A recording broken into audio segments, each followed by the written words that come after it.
Us right now to talk more about the consumer, workers, and what he's watching in 2024 is Carlos Gutierrez. He is former U.S. Secretary of Commerce, the former chairman and CEO of the Kellogg Company, and a CNBC contributor. And Carlos, welcome. Thank you, Becky. Let's talk a little bit about what Steve was just mentioning, this inflation picture, the now deflationary picture in some places.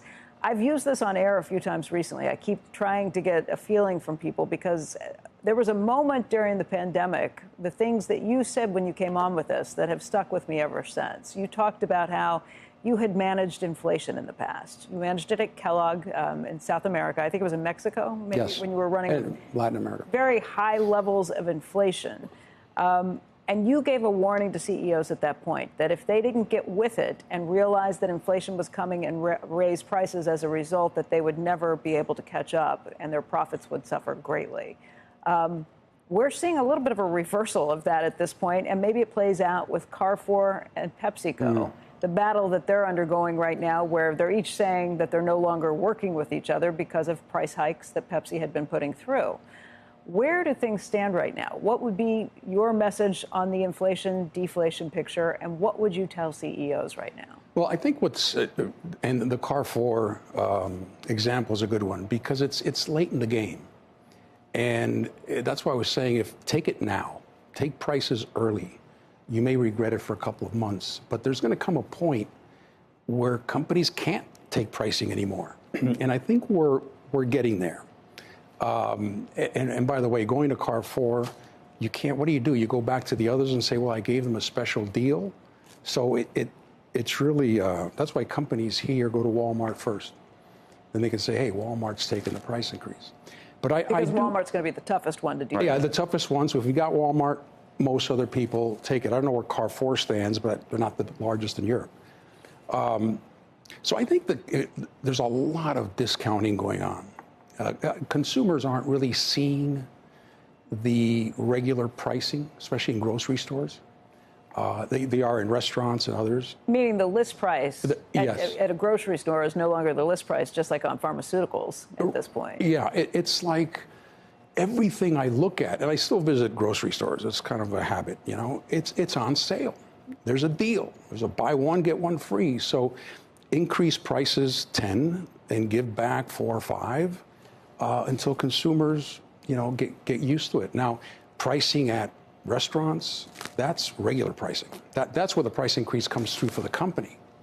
But, you know, there are very few companies who are feeling 3% inflation. I think, you know, 3% is maybe at a consumer level, but you talk about services, maintenance, parts, equipment, the kinds of things that go beyond salaries, there's more than 3% inflation out there. So I think there's still inflation in the supply chain that hasn't come out. I still see shortages, and there are shortages out there that are still being held up. So 3%, I think 3% is probably a pretty good number, kind of plateaus. But I wouldn't be surprised if we had a couple of months with higher inflation in 24. I mean, you can see pressure points building, like with the Red Sea. And shipments having to go around the Cape of Good Hope, how that is going to add time and money to cost to companies at this point, too. It's interesting that hasn't been fully seen in oil prices. Not yet. But I was reading this morning, it's getting worse. So, you know, that's the kind of thing. There's so many unknowns next year. There's just so many things that the status quo, the most likely picture almost seems unlikely. You know, Biden versus Trump. Really? You know, everything gets sorted out in the Middle East. Well, it doesn't. Russia. And it just keeps coming and coming. So you've made an interesting point that companies, if they're facing all these cost pressures, and you say take the hikes now that you can. If Joe Biden heard you say, President Biden heard you say that, I mean, he points fingers at companies as gougers for causing the inflation. They don't fundamentally understand what companies need to do they? And you know, shareholder profits aren't everything, but that is why people risk their money to you know, to participate in the American economic system. So but when you said that, did you say, what am I saying? This is not going to go over well, that I'm saying companies should take price increases now while they can? You're not helping. Well, I think I am, in the sense that you know what I mean, though. You know, but you're right. You're absolutely right, and it sounds awful. And if you don't, know a bit of the substance, it's hard to understand. But if you don't take it, your margins decline. If your margins decline, you have to lay off people. That's right. It's just it's a vicious cycle. Unintended consequences. So when do you think this moment happens where you can't take it up?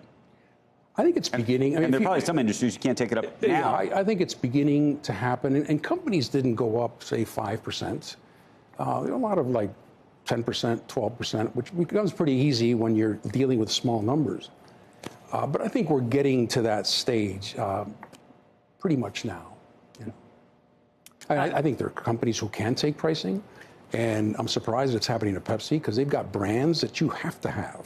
Yeah. But it's Tostitos. It's a bit late. That's why it was important to do it now when you see it coming.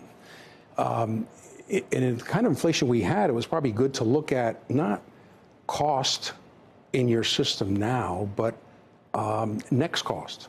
So it's next cost in. What's my cost in 5 months? Right. And that's what I have to price to, because when I start collecting the money, that's what I'm going to be dealing with.